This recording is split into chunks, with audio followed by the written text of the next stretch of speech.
Bom, acho que a gente finaliza o encontro de hoje neste vídeo. Eu quero agora trabalhar com vocês esta questão, esta forma progressiva de execução da pena, já que o propósito da pena é utilitário, a pena é utilitária. Em teoria, a nossa pena ela tem o propósito de reincluir o condenado no convívio social, recolocar o condenado no convívio social, e isso é feito de maneira progressiva. Bom, vamos lá.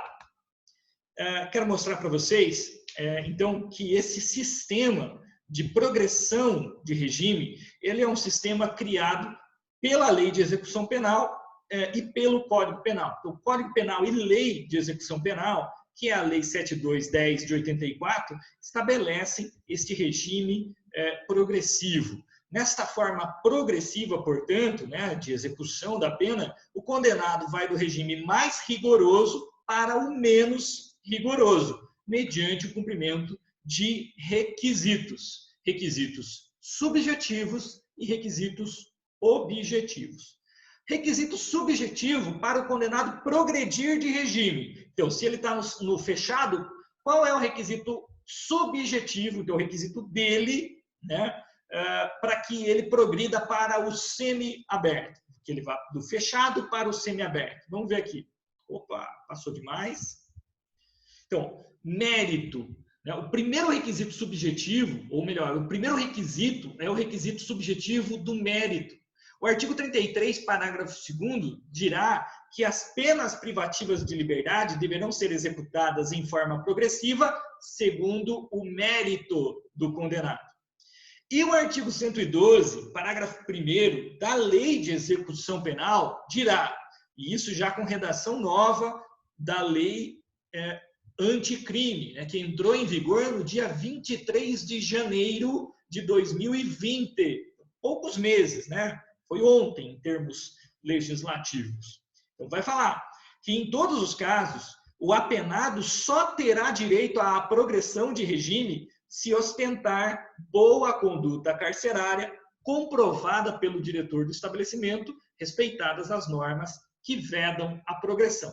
Além disso, nós temos um requisito específico para crime contra a administração pública. Então, o condenado por um crime contra a administração pública, peculato, por exemplo, condenado por peculato, condenado por corrupção ativa, corrupção passiva. Olha só, o artigo 33 do Código Penal, já há alguns anos, no seu parágrafo 4º, estabelece o seguinte: o condenado por crime contra a administração pública terá a progressão de regime do cumprimento de pena condicionada à reparação do dano que causou ou à devolução do produto do ilícito praticado com os acréscimos legais. Então, não basta, portanto, o condenado por peculato, por corrupção, ter bom comportamento, ter passado algum tempo na cadeia. Ele precisa devolver aos cofres públicos o dano causado. Tudo bem? Senão ele não progride. Muito bem. Agora, vamos para os requisitos objetivos. A lei anticrime, que foi editada no dia 24 de dezembro de 2019 e entrou em vigor no dia 23 de janeiro de 2020, o pacote anticrime, alterou o requisito objetivo drasticamente. Antes nós sabíamos que a progressão se dava por 1/6 da pena nos crimes comuns, e nos crimes hediondos a progressão acontecia por 2/5 da pena para o primário ou 3/5 da pena para o reincidente.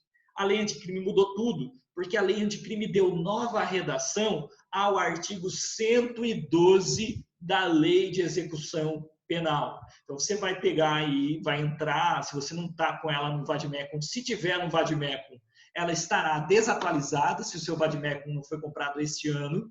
Então, o melhor, mais garantido, entra no site do Planalto, digita LEP no Google, no seu programa de pesquisa, e vai abrir essa legislação no site do Planalto. E daí, no artigo 112, você vai ver a redação atual. O 112 diz assim: A pena privativa de liberdade será executada em forma progressiva, sem nenhuma novidade agora. Com a transferência para regime menos rigoroso, a ser determinado pelo juiz, quando o preso tiver cumprido ao menos. Aí aquela história de 1/6 foi por água abaixo.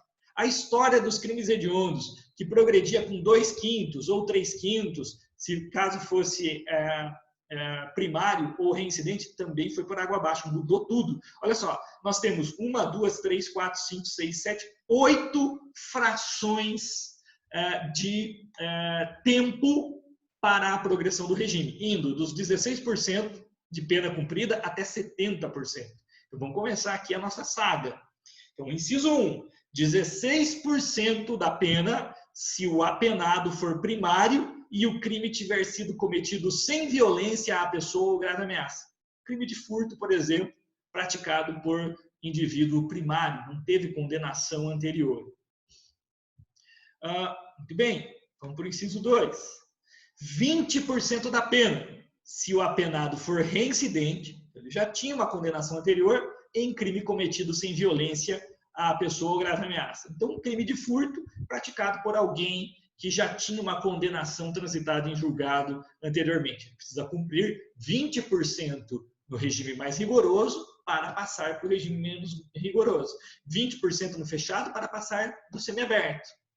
20% no semiaberto para passar para o aberto. 25% se o apenado for primário e o crime tiver sido cometido com violência à pessoa ou grave ameaça. Então, um crime de roubo, violência ou grave ameaça, e o indivíduo é primário, ele precisa passar 25% no regime mais rigoroso para passar para o regime menos rigoroso. 30% se o apenado for reincidente, cometido com violência à pessoa ou grave ameaça. Então, no roubo, de novo, se ele já é reincidente, ele precisa passar 30% da pena no regime mais rigoroso para progredir para o regime menos rigoroso. 40% se o apenado for condenado pela prática de crime hediondo ou equiparado, se for primário. Então, aquela questão dos 2/3 já sumiu. Então, se nós estivermos falando de crime hediondo ou equiparado, a progressão do regime para o primário será de, no mínimo, 40%. Para progredir de regime, o indivíduo tem que ficar pelo menos 40% da pena no regime mais rigoroso. Então, se ele entrou no regime fechado, ele vai cumprir 40% do tempo da pena no regime fechado para progredir para o semiaberto. E depois, do restante da pena, mais 40% para progredir para o semiaberto. 50% da pena. E agora, 3 hipóteses, né? Então, fica metade do tempo no regime mais rigoroso. Se o regime mais rigoroso for fechado, fica metade da pena no fechado. Então, letra A, condenado pela prática de crime hediondo ou equiparado, com resultado morte, se for primário, vedado o livramento condicional. Então, um homicídio qualificado é crime doloso. Então, é um crime praticado, um crime hediondo, com resultado morte, tem que ficar pelo menos metade da pena no regime fechado. Condenado por exercer o comando individual ou coletivo de organização criminosa estruturada para a prática de crime hediondo ou equiparado. Então, a simples liderança na organização criminosa, né? A condenação pela liderança na organização criminosa, que vai praticar crimes hediondos, que é para a prática de crimes hediondos, também demanda esta fração para a progressão. E o condenado pela prática do crime de constituição de milícia privada. Mesma coisa, tem que passar 50% no regime mais rigoroso. No inciso 7, 60% se o apenado for reincidente. Então, ele já tem uma condenação transitada em julgado na prática de crime hediondo ou equiparado. Então, ele já tinha uma condenação transitada em julgado, praticou crime hediondo ou equiparado. Ele, nesta segunda condenação, 60% para progredir do regime fechado para o semiaberto. Aí daí para progredir do semiaberto para o aberto, 60% do que resta da pena. Tudo bem?